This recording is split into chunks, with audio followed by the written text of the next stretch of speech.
In a quiet mountain town, a decorated veteran sought peace for his growing family. But what he found was a homeowners association hiding secrets, muscle, and a thirst for control.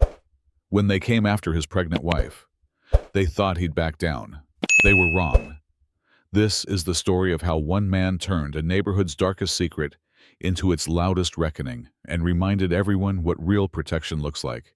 My name is Logan Barrett. I'm 39 years old, a retired Force Recon Marine, and I moved to Eagle Rock, Colorado, for peace, not war. My wife Jenna and I wanted a quiet place to raise our first child, away from noise, cities, and the kind of chaos I thought I'd left behind. Eagle Rock seemed perfect, a secluded mountain town with postcard views, neighborly smiles, and a homeowners association that promised community standards and safety. That phrase would come back to haunt me. At first, the issues seemed small, petty, even. We were fined for our mailbox being non-compliant, then for the height of our flagpole, then for parking on our own gravel driveway. It felt absurd, but I kept my cool. I've dealt with worse in places where disrespect comes with an AK. This was just paper, but paper turned into presence. While I was away volunteering at a veterans event 3 towns over, 3 men in black boots and tactical vests showed up. Not police, not sheriffs. They wore HOA security enforcement patches like they were part of some private army. They found Jenna walking near the old rail trail, a short path behind our neighborhood that she used to clear her head. She was 8 months pregnant, swollen, glowing, tired, and alone. They cornered her. One of them, Rick Travers, an ex-cop discharged for use of force violations, stepped forward. He told her she was trespassing on protected HOA land.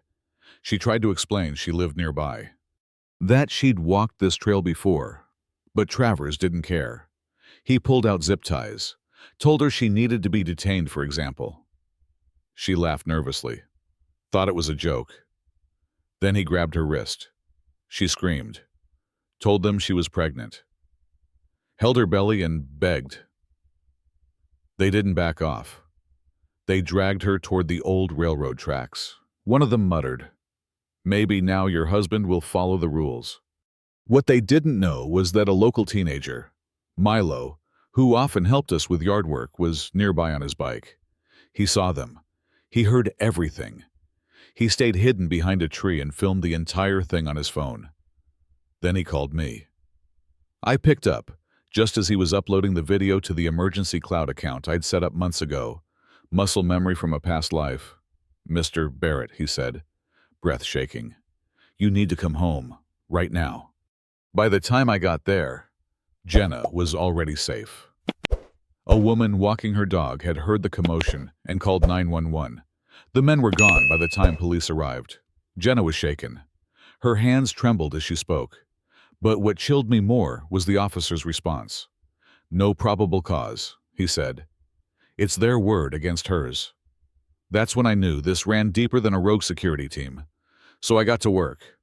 By midnight, I had combed through property records, HOA tax filings, archived meeting minutes, and security camera feeds I wasn't even supposed to have access to.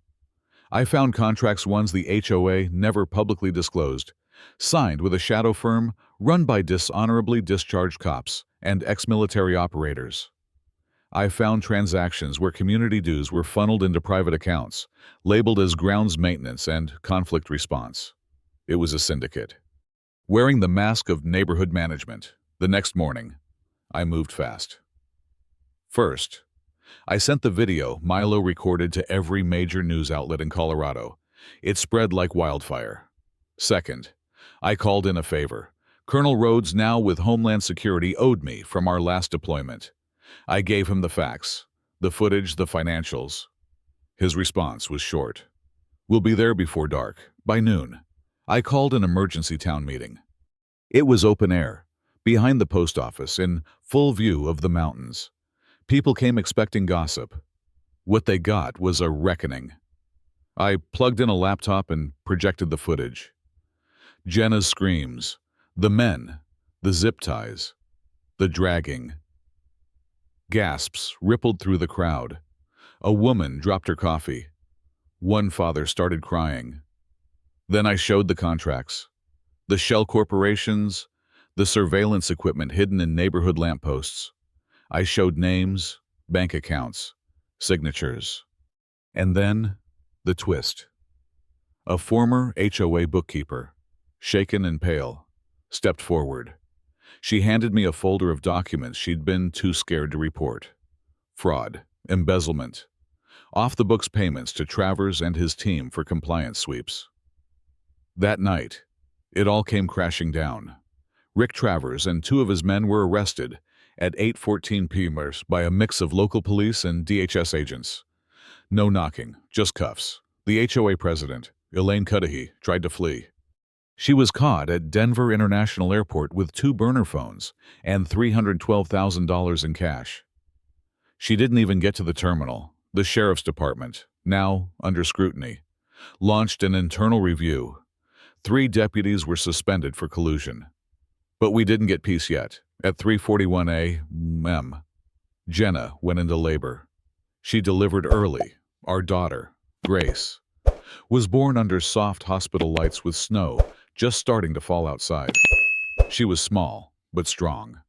We named her Grace for what was taken from us, and what we fought to preserve. By month's end, the HOA was officially dissolved. Federal charges were filed against multiple members. Residents voted to replace the system with a civilian oversight board led by teachers, parents, veterans, people with nothing to prove but everything to protect. No more fines, no more fake threats, no more midnight enforcers.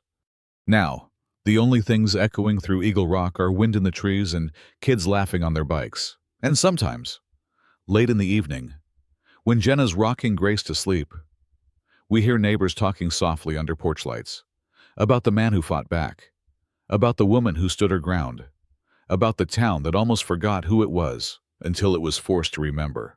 What happened wasn't about revenge. It was about restoring order where silence had let chaos grow. And if they ever come back, they'll learn that some people don't run, they respond.